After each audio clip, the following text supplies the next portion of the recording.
We've done a weekend in camp, and hopefully the next week we'll handle that well. And then once you get into game competition, you start learning even more about the team. And with a bunch of young players that haven't played, I think that's probably more realistic at that point. Iowa State's playing in Ireland this weekend. Nebraska Northwestern played that game 2 years ago. Michigan's playing in Germany next year. Would you ever have any interest in having your team play overseas? In a short word, no, quite frankly. And then certainly not if we had to come back and play the next week. I've done that, going to Hawaii. It's not a foreign country, but it might as well be. As far as distance, we did it when I was at Maine via, I think we flew out of Portland like to Boston, to Atlanta, to Dallas. I mean, it was the longest trip in the history of college football.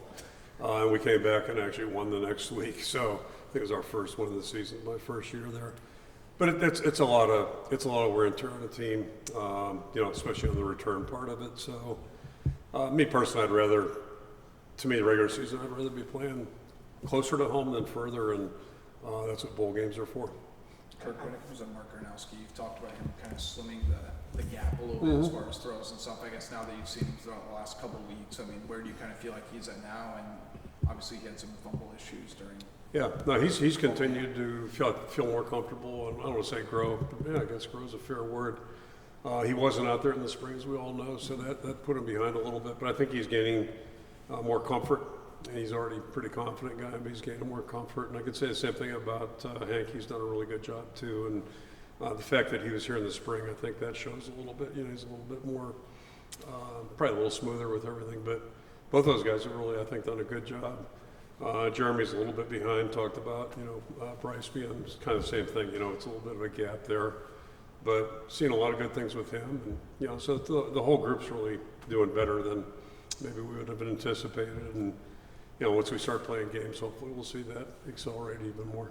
Mark's had to go through a transition from the level he's been Sure. was really good before, but it is a different level. And then not practicing in the spring, having a shoulder is just catching up to the speed of the chemistry with the receivers, because I'm sure your group of receivers are faster by and large than what he probably experienced. Yeah, I think the level gap is not maybe as pronounced as maybe people might think. I think the biggest thing's been him not being out there in the spring, but he did have June, July to, he was throwing the ball in June, so I think that's been helpful to him. And then, that's where each day is really important. You see him improve and be more confident, what have you. And, it's not like we're the most established group at receiver either, although we made good strides. But yes, there's still a filling out process, and that'll probably go on for a while, as we get going here in the season.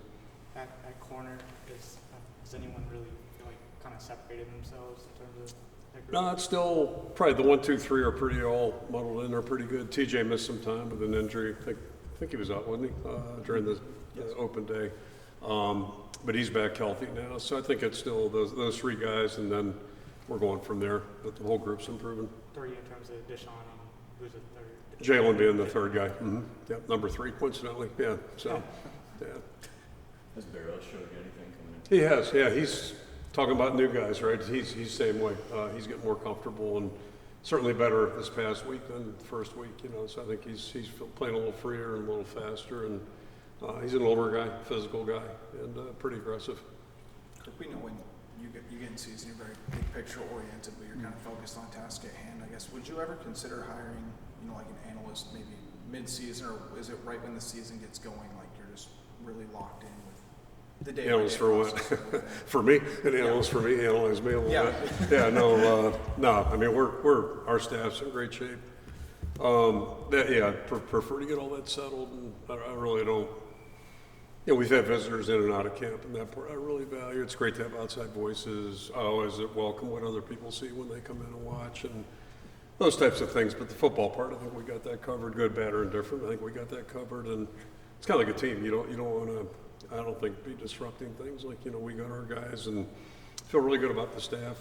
We just hired Delana Cotton. She's not exactly going to be involved in third downs or anything like that, but that was our last piece of the puzzle, if you will, and we're thrilled to get her back. She's been here as a student assistant, worked over in Jardine as an academic, helper there, and it's really good there. So I think, we're all set to go. At linebacker, would you say Jaden and Carson are kind of? Yeah, I think right now, certainly, and anxious to see how they play. Got every reason to think they'll play well. they've really practiced well, and both seniors, both, they know the drill, certainly, and feel really comfortable. So, yeah, they're playing their best football, and it's good to see. That's what you hope with all of our guys. And the young guys are really elevating. So, I think we're going to be okay there. Can you ever have too much analysis? You ever worry about that? Oh, yeah. Yeah, that's why we have a relatively small group, if you will. The biggest difference right now is what used to be a GA is now an analyst, I think. Is that how we're listed, all guys? So, it's just the rules are different a little bit. Technically, our custodians can go out. Doug, who's an all-American, he's been here 20 years. Cares still invests in our program. If we wanted him, we could have him coach the kickers, which right now is not a bad job with Drew there. But yeah, we really haven't changed much. I don't think.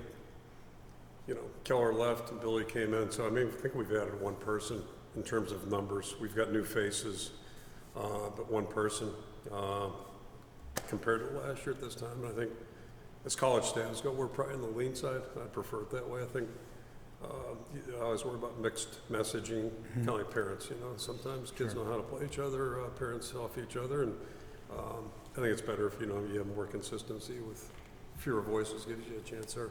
You mentioned the younger guys at linebacker who are starting to elevate. Is that like Weisskopf and Reese? Anybody else that's really elevated? Yeah, all three of those guys in that class have really done a good job. You got to throw Buffington in there too. And again, they're last year they were on scout team and they're trying to figure out what's going on. But now you're 20 days into it, where those guys have a lot more experience, and spring was good for them for exposure wise. Now you're starting to see those guys starting to show up a little bit the way you would think they might. And you also got guys like DeLong, Montgomery. A lot of guys have done a really good job. Rex Roth, we've talked about. So and Landon also is another guy who's done a really good job. Van Keekricks.